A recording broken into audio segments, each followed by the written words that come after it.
Et nous accueillons sur Téléfinance Renaud Dutreil. Bonjour Monsieur Bonjour. Dutreil, Monsieur le ministre, ancien ministre des PME, du commerce, l'artisanat et des professions libérales. C'était sous l'ère Chirac. Ensuite, vous avez été président d'LVMH en Amérique du Nord, que vous avez quitté il y a quelques années, et vous lancez dans un nouveau challenge, un nouveau défi, Private Equity, directeur du Private Equity chez Mirabeau Asset Management. Alors justement, est-ce qu'on est dans la continuité, Renaud Dutreil, ou est-ce qu'on est vraiment dans une nouvelle opportunité? Alors on est à la fois dans la continuité et le renouveau. La continuité parce que le secteur dans lequel nous allons investir, les entreprises du patrimoine vivant, est un secteur que je connais bien. C'est un secteur que j'avais organisé lorsque j'étais ministre en 2006.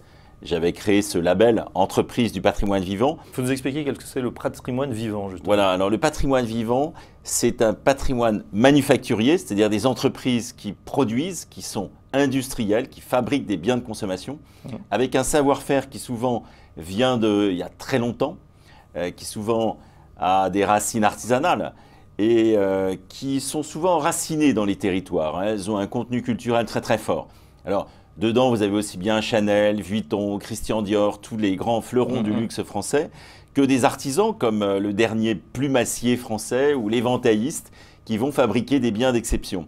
Et au milieu, il y a des PME qui sont absolument fascinantes.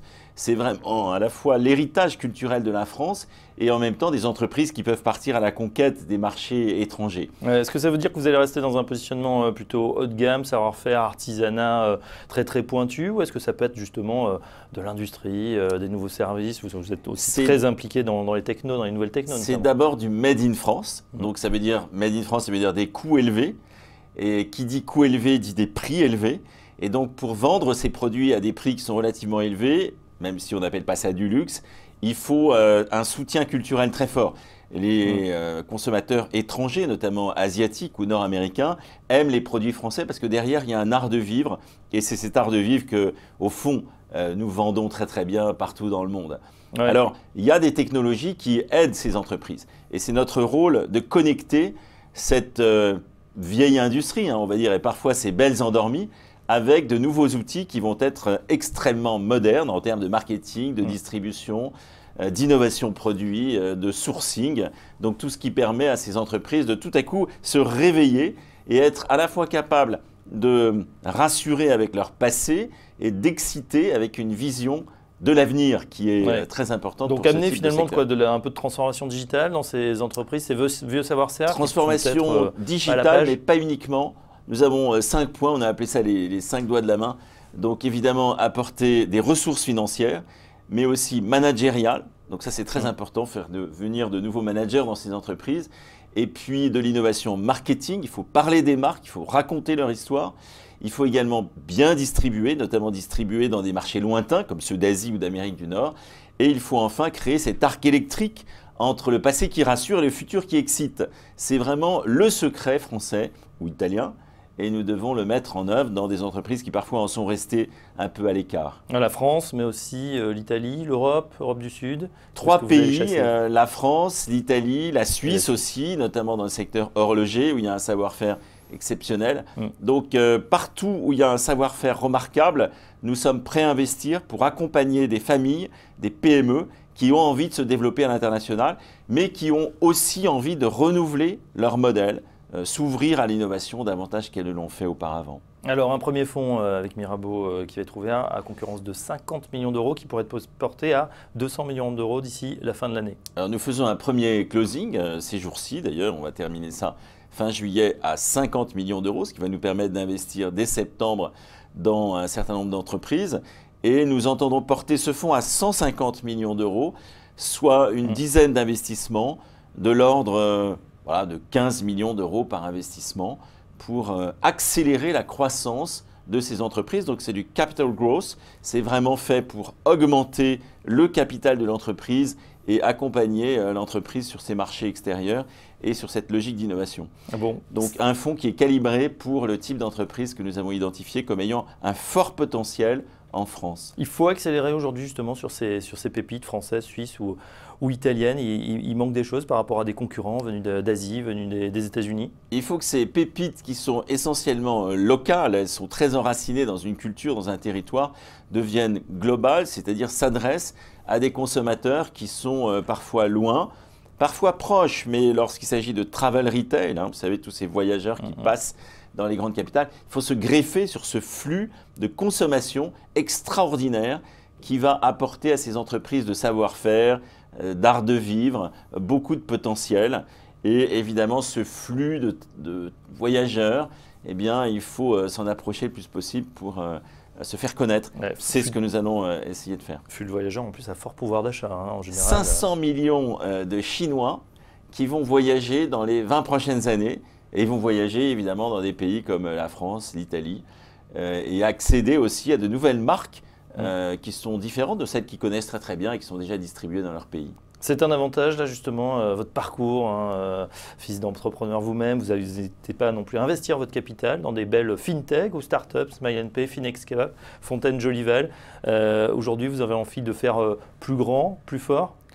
Absolument. Je crois qu'être entrepreneur, c'est d'abord aider son pays, parce que en fait, les entrepreneurs sont un peu les explorateurs du monde de demain. Et en même temps, c'est chaque fois des choses extrêmement concrètes, rencontrer une famille, rencontrer un management, rencontrer un produit, un savoir-faire, des artisans, des ouvriers. Tout ça, sur le plan humain, est extrêmement fascinant, passionnant. J'aime beaucoup ce secteur et je crois que combiner un outil financier puissant comme celui que nous sommes en train de mettre en place avec aussi cette dimension d'intérêt général, d'investissement socialement responsable, fait partie de ce qui me motive fortement aujourd'hui. Renaud Dutreil, vous êtes ancien ministre des PME, du commerce, l'artisanat et des professions libérales, inventeur du RSI qui va peut-être être réformé. Vous avez quitté la politique il y a maintenant une dizaine d'années, mais vous avez été un des premiers soutiens du président actuel de la République, Emmanuel Macron. Est-ce que d'avoir un président comme ça qui promeut la Startup Nation, c'est un plus dans le monde actuel? Alors d'abord, le RSI n'a pas été inventé par moi-même, mais par les partenaires sociaux, puisque ce sont les indépendants eux-mêmes qui souhaitaient mettre en place le RSI. Donc l'État, à l'époque, s'est contenté de mettre ça en musique. Il l'a fait d'ailleurs de façon assez maladroite, d'où les problèmes qui ont surgi ensuite. Mais à l'origine, c'était une idée des indépendants qui voulaient avoir leur régime à eux et non pas être immergés dans le régime des salariés. Bon, on voit que les choses ont évolué depuis. Je crois qu'Emmanuel Macron est le président qui peut réveiller la nation, qui peut redonner aux Français confiance en eux-mêmes, qui peut réformer aussi ce qui n'a pas été réformé au cours des 20 dernières années, où le politique a été très en deçà de sa responsabilité. Il n'a pas accompagné la société civile, il n'a pas accompagné l'économie française. Et donc aujourd'hui, le pays souffre de ce vide qui a été considérable pendant aussi bien la gauche que la droite. Alors, pour la première fois, là, nous avons un président qui est entrepreneur, qui est en même temps conscient que la justice sociale fait partie du modèle français. Donc, le moteur économique, le moteur social peuvent fonctionner en couple, en harmonie et non pas l'un contre l'autre, comme c'est souvent le cas en France. Question plus personnelle, du coup, avec un tel président qui est pro-business, comme on dit, est-ce que ça ne vous donne pas envie de rejoindre peut-être ces équipes, peut-être une troisième, une quatrième vie pour vous? Non, ça c'est quelque chose que j'avais déjà écarté il y a plusieurs mois lorsque je me suis rapproché d'Emmanuel Macron. J'ai été très heureux de soutenir pour l'intérêt du pays. Mais j'avais décidé il y a bien longtemps d'arrêter la vie politique. J'ai pris cette décision en 2008, donc il y a bien longtemps. Et c'est toujours la décision que je maintiens. Donc je n'ai aucune envie de revenir dans le secteur public. Eh bien voilà, en tout cas c'est dit. Et on pense que évidemment ça va très bien se passer chez Mirabeau Asset Management en tant que directeur du Private Equity avec ce premier fonds. Merci Renaud Dutreil. On suivra évidemment bien les prochains investissements. Vous me direz quelles sont les pépites dans lesquelles vous investissez, ces fleurons français, suisses ou italiens. Merci beaucoup et à très bientôt. Renaud Dutreil avec nous ce matin sur TFinance. Dans un instant, la suite. On retourne sur les marchés. C'est l'heure du morning trading. À tout de suite.